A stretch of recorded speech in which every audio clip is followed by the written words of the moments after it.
Hello everyone, welcome to my channel.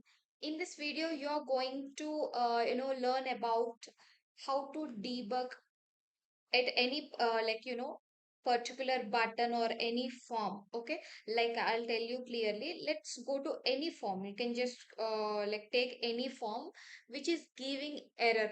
Let's say it is giving error while deleting a record, or it is giving the error. This form is giving the error while creating a new record.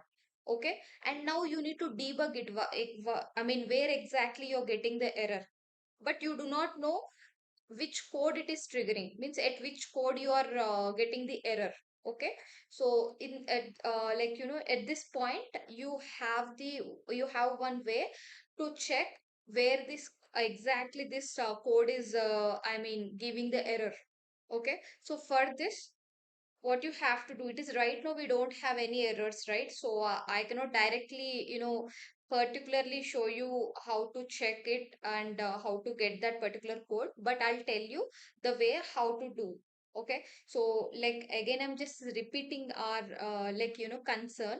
Like, if you get any error in any form, but you do not know at which code you have to debug, at this point of time, what you have to do it is, there is one class called info class.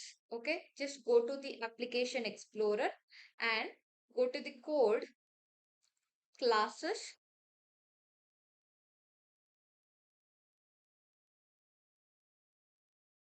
So it takes some time to retrieve the data. I mean, there are some standard classes which is existed. Okay, so you can just search it as info class.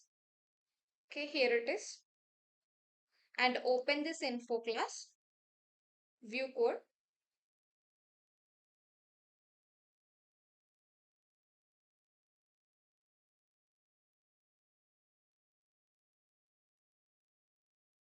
Okay, so when you open this class, you'll be able to find the different methods. Okay, if you can see, there are many methods like user info, get user info, uh, like get form open mode, activate, add message,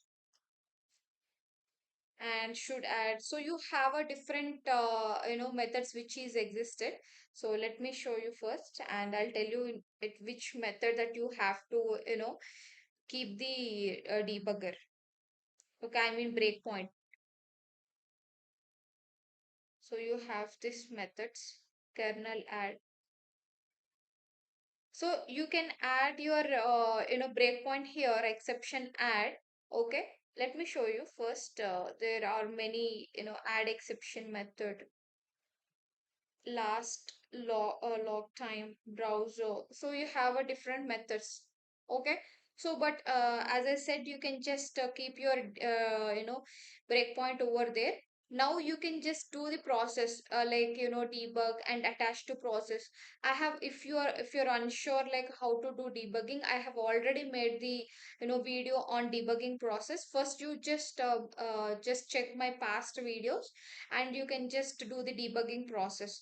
But if you do not know any error anywhere, you do not know where to debug your code, you can if it gives any error in the form, like you can just use this. Okay, you can just put a debugger here and do the same process as a debugging process, so that you will be able to see the exact error, which code that you are going to get the issue.